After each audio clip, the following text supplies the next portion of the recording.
भोलेनाथ का विवाह कितना कठिन था। विवाह होने लगा, पंडित जी ने मंत्र शुरू किया।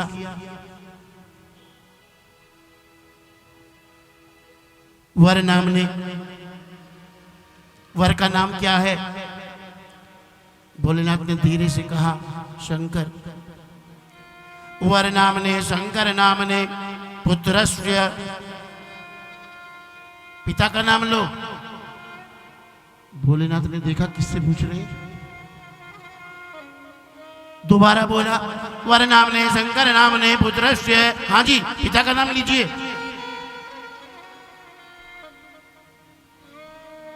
पिता का नाम कहां बताए? नारद जी ने देखा पिता का नाम, फंस गए शंकर जी। तुरंत नारद जी उठकर दौड़ कर आए। हाँ, ऐसे मित्र बड़ी सहायता करते हैं ऐसे समय पे। आके कान में बताया, बोले महाराज पिता का नाम पूछ रहे हैं। बोले विवाह मेरा हो रहा है। अरे नहीं नहीं, पिता का नाम तो बताना पड़ेगा। फिर अरे जगत के पिता ब्रह्मा जी ने सारा जगत बनाया है, 2 मिनट में आपका काम निकल जाएगा, सहज से कह दो। जोर तो पड़ा शंकर जी पे, लेकिन सहज से कह दिया ब्रह्मा। पंडित जी ने फिर कहा वर नाम ने, शंकर नाम ने पुत्रस्य, ब्रह्मा पुत्रस्य, पौत्रस्य। दादा का नाम लो। फिर नारद जी आए दौड़कर, बोले महाराज दादा का नाम और पूछ रहे हैं। ऐसा करो, सबकी पालना करते तुम्हारे खास मित्र हैं, 2 मिनट के लिए ताजा बना लो। अरे कह दो विष्णु, काम निकल जाएगा। गुस्सा तो बहुत आया नारद जी पे। मेरा विवाह कराने चला है, झूठ पे झूठ बुलवा रहा है। फिर भी धीरे से कह दिया विष्णु। पंडित जी ने फिर मंत्र पढ़ा वर नाम ने, शंकर नाम ने पुत्रस्य, ब्रह्मा पुत्रस्य, पौत्रस्य, विष्णु पुत्रस्य, पर पौत्रस्य। बोले पढ़, पितामह का नाम लीजिए जी, परदादा का नाम लीजिए, 3 पीढ़ी तो साहब बतानी पड़ेगी। नारद जी ने कहा भाई फंस गए। नारद जी आए दौड़ के, बस भोलेनाथ को क्रोध आ गया। बोला उछल कूद बंद भाई, वहां बैठ जा, होता रहेगा ब्याह, वहां बैठ जा। बहुत देर हो गई, ब्याह मेरा हो रहा तेरा हो रहा है। बोले ना आपका हो रहा। बोले वहां बैठ जा। हाँ पंडित जी, परदादा का नाम लीजिए। भोलेनाथ अकड़ गए, बोले ठीक है, मुझे अपने बाप दादा का नाम तो नहीं पता था, वो तो बताया नारद जी ने, लेकिन परदादा को मैं जानता हूं, परदादा का नाम मुझे पता है। क्यों? बोले इन दोनों के बाप का नाम मैं जानता हूं, इन दोनों के बाप का नाम है शंकर। लिखो, इन दोनों का बाप तो मैं जानता हूं, उसका नाम है शंकर। खैर पानी ग्रहण हुआ, विदाई हुई, बहुत सुंदर तरीके से विदाई। भगवान भोलेनाथ कैलाश पर लेकर आए। बहुत समय आनंद के साथ गुजरा। गोस्वामी जी ने रामचरितमानस लिखा बड़ी मर्यादा के साथ। मां बाप के श्रृंगार का वर्णन नहीं करना चाहिए। कालिदास ने किया साहब, कुमार संभव में 8वां सर्ग संत महात्मा पढ़ते भी नहीं। मां बाप के श्रृंगार का वर्णन शोभा नहीं देती। इतनी कथा। कार्तिकेय जी का जन्म हुआ, गणेश जी का। हाँ, गणेश जी के बारे में तो आप सब जानते हैं ना कथा। पार्वती जी ने एक दिन संकल्प से ही अपने शरीर से मैल उतारा, संकल्प से ही एक बहुत सुंदर पुत्र बना दिया, बहुत सुंदर बालक बना दिया। द्वार पर बिठा दिया। मां स्नान कर रही है, कोई अंदर ना आए। दिव्य बालक द्वार पर बैठ गया। उसी समय भोलेनाथ आ गए। अंदर नहीं जा सकते, मेरी मां स्नान कर रही है। कोई घर के मालिक को रोके। आपने चौकीदार बाहर बिठा दिया, कोई अंदर नहीं आना चाहिए, और चौकीदार घर के मालिक को ही कहे ओए अंदर नहीं जाना। भोलेनाथ ने बड़ा समझाया, लेकिन माना नहीं वाले। भोलेनाथ ने अपने त्रिशूल से सिर काट दिया। इसका अर्थ समझ लेना भैया। पार्वती जी आई, बहुत रोई पार्वती जी। भोलेनाथ तुमने बड़ा बुरा किया, गलत किया आपने भोलेनाथ, मेरे पुत्र को मार दिया। भोलेनाथ ने कहा, हां पार्वती जी, गलती तो मेरी है, लेकिन सच कहूं गलती आपने भी बहुत की। पार्वती जी रोने लगी, मैंने क्या गलती की? पार्वती जी, पुत्र होता है मां बाप के द्वारा होता है। आपने अकेले ही पुत्र का निर्माण कर लिया। अकेले पुत्र का निर्माण ठीक नहीं। भोलेनाथ ने कहा, ठीक है, आज से श्रद्धा का इसमें धड़ रहेगा और मैं विश्वास का सिर लगा देता हूं। श्रद्धा का धड़ बना, विश्वास का सिर लगा। आज जो हम पूजा करते हैं ना गणेश जी की, गणेश के उस रूप को हम नहीं पूजते जो केवल श्रद्धा ने बनाकर रखा। आज भी हम गणेश जी के उस रूप की पूजा करते हैं जिसका धड़ श्रद्धा का है, जिसका सिर विश्वास का है। उसी गणेश की पूजा होती है जो श्रद्धा और विश्वास दोनों से मिलकर बने।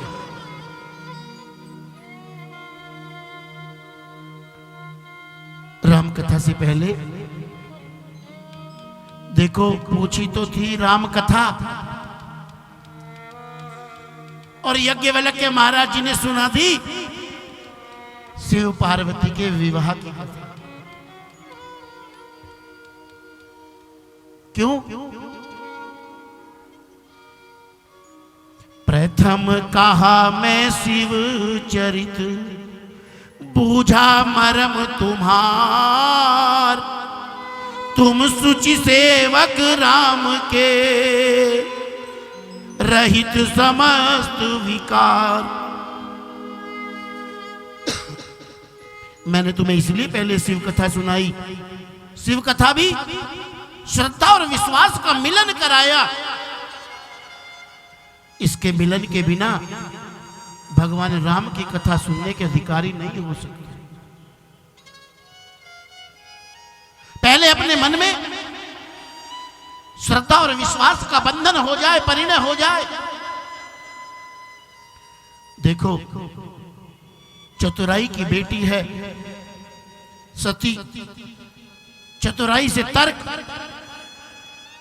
संदेह उत्पन्न हुआ, और जब संदेह मिटा, संदेह मिटने के बाद श्रद्धा का जन्म हुआ, और जब श्रद्धा ने तप किया, श्रद्धा तपी, तो उसका विश्वास के साथ मिलन हुआ, और श्रद्धा और विश्वास का मिलन जहां हो जाता है वहीं राम कथा प्रकट हो जाती है।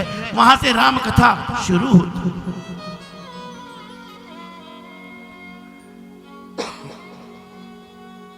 बाबा गोस्वामी जी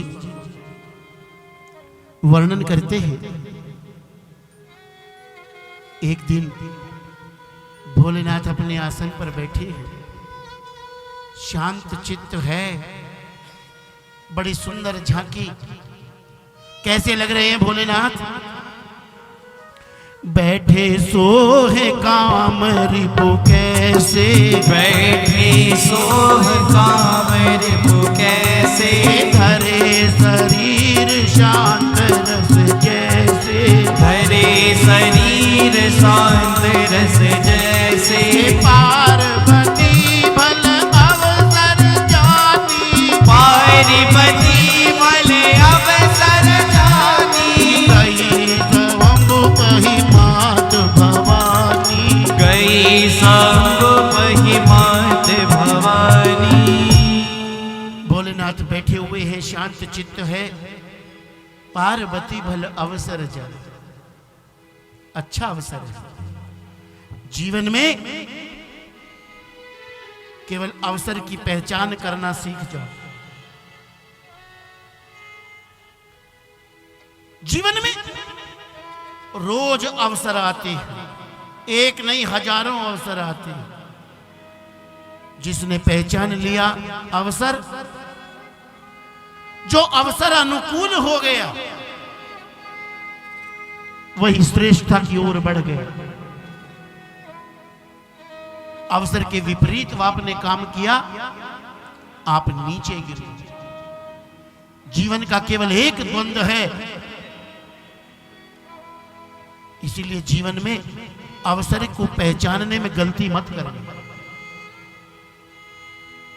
आप क्या चाहते हैं भूल जाइए, आप क्या करना चाहते हैं क्या देख छोड़ दीजिए। इस अवसर पर आप क्या कर सकते हैं, इस अवसर को जीवन में आप श्रेष्ठ कैसे बना सकते हैं अपने लिए। अवसर को पहचानिए।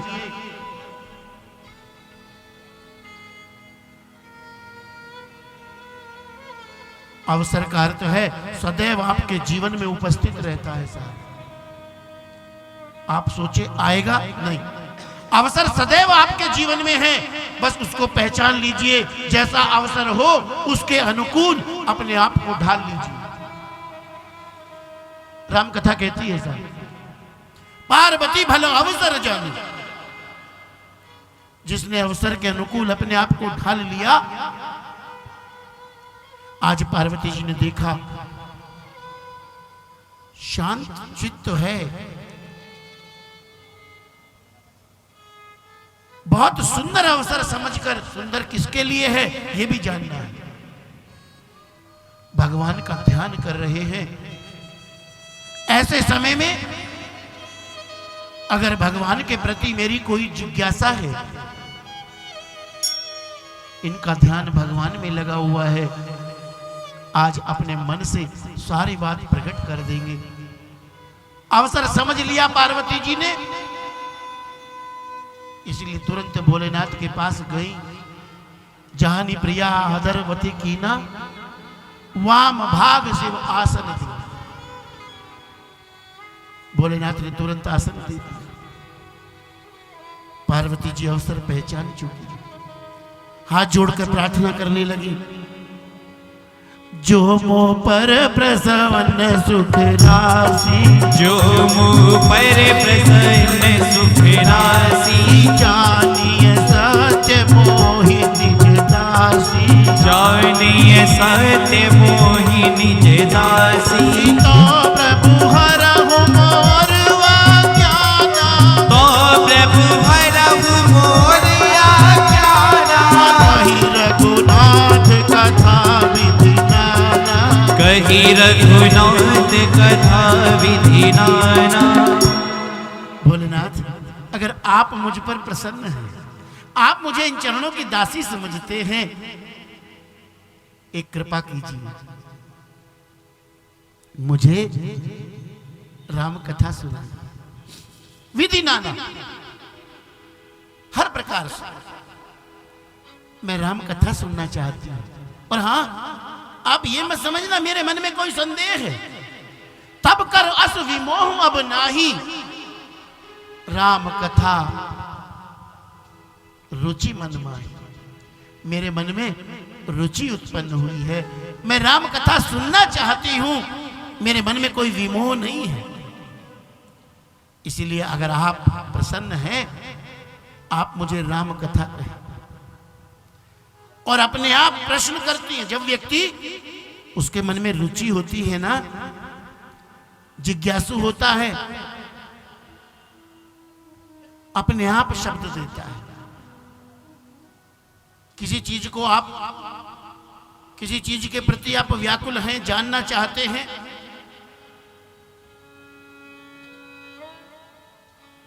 किसी भी चीज के बारे में, देखो डॉक्टर के पास भी आप जाते हैं ना, अपने आप ही दसियों बीमारियों की बात बता देंगे। ऐसा होता है, ये तो नहीं है, ऐसा होता है, वो तो नहीं। क्यों? आप उसके बारे में व्याकुल हैं। आज वो राम जी के जानने के बारे में, राम जी की कथा के बारे में व्याकुल हैं। इसलिए कहती हैं, प्रथम सो कारण कहूं विचारी। प्रथमी सुकारन कयऊ विचारी। निर्गुण ब्रह्म सगुण बपुधारी। निर्गुण ब्रह्म सगुण बपुधारी।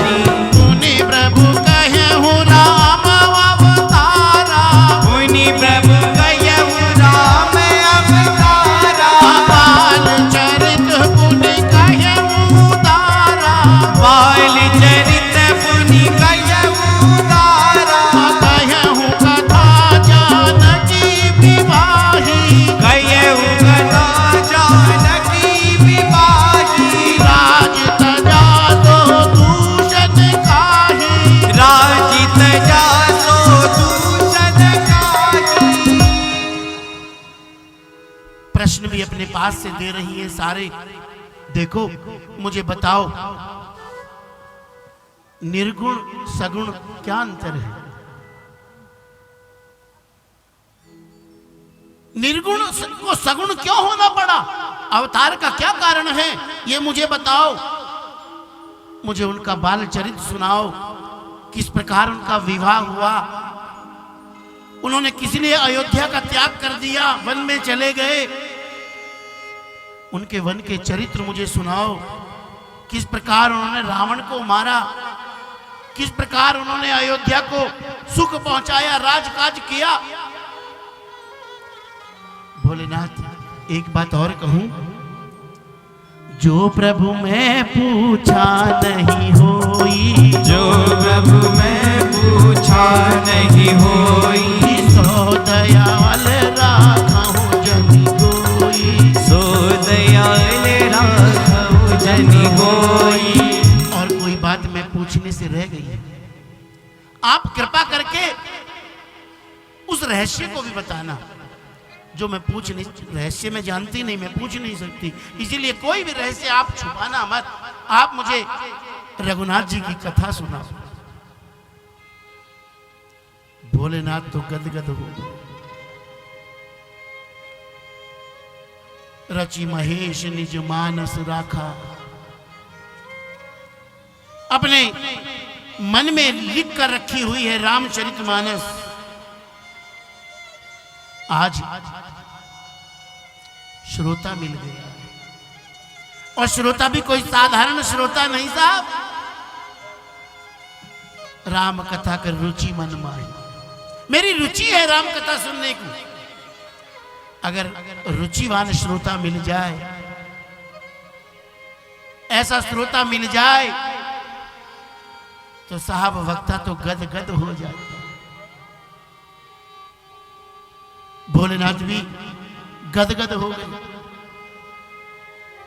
रघुनाथ जी की कथा सुनना चाहती हो?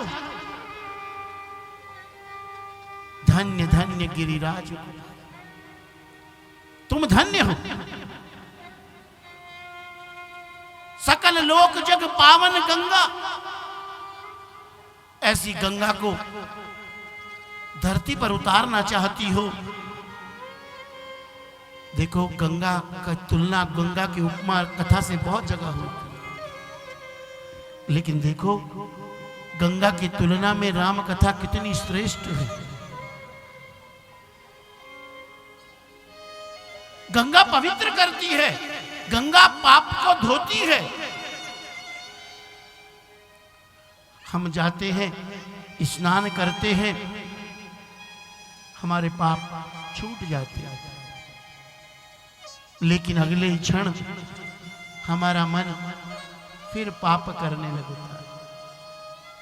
जो हमने पाप किए हैं उनसे छुटकारा गंगा दिला देती है, लेकिन आगे हमारे पाप ना हो नहीं रोकती। लेकिन राम कथा हमारे कलिमल हरनी, हमारे पापों को तो हरती है। हम जीवन में पाप ही ना करें, हम पाप की ओर ना बढ़े, हमें रोकती है। आज भोलेनाथ बड़े प्रसन्न हैं। रघुनाथ जी की कथा सुनना चाहती हो? आराध्य हैं, इष्ट हैं भोलेनाथ के। भगवान का बाल रूप भोलेनाथ के हृदय में विराजता है। इसलिए तुरंत बाल रूप का ध्यान किया। करारविंदेन पदारविंदम मुखारविंदेन विनिवेशयन्तम बटस्य पत्रम पुटे शयनम बालमुकुंदम मनसा स्मरामि। बाल रूप का ध्यान किया।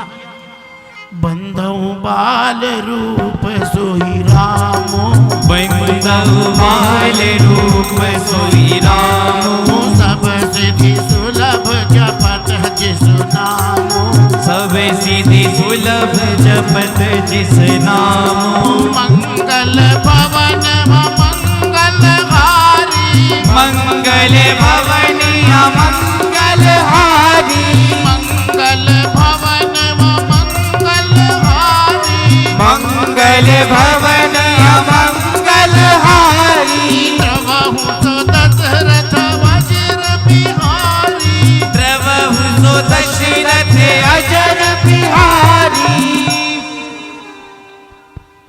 पार्वती जी, जिन हरि कथा सुनी नहीं काना, श्रवण रंध्र ते ही आही भवन समान।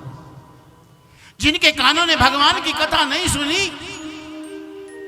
उसके कान कान नहीं, सर्पों के रहने के बिल के समान है।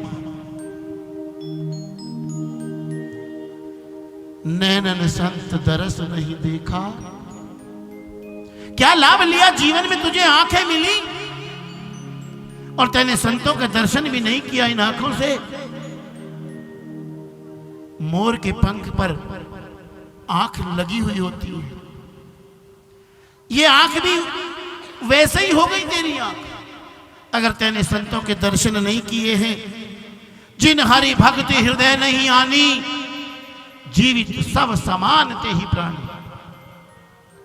अरे मानव जन्म तुझे मिला और मानव जन्म प्राप्त करके भी तेरे मन में भगवान की भक्ति का उदय नहीं हुआ।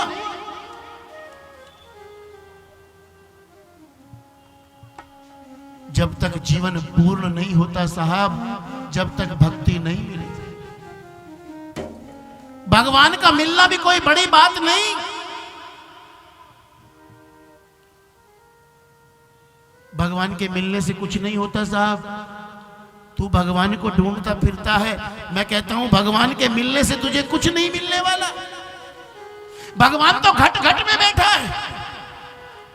क्या हालत हो गई है आज दुनिया की, भगवान के मिलने से कुछ नहीं होगा। हनुमान जी आए मां के पास अशोक वाटिका में, मां से कहा हनुमान जी ने, अब कृतकृत्य भयऊ मैं माता। कृतकृत्य का अर्थ है अब जीवन में करने के लिए, पाने के लिए कुछ शेष नहीं रहा। इसका क्या मतलब है, क्या अर्थ है इसका? अरे हनुमान जी को तो भगवान मिल गए, बहुत पहले भगवान मिल गए हनुमान जी को। आज कह रहे हैं, उस दिन नहीं कहा जब भगवान मिले, प्रभु आप मुझे मिल गए हो, अब मैं कृतकृत्य हो गया, अब मुझे करने के लिए, पाने के लिए कुछ शेष नहीं है।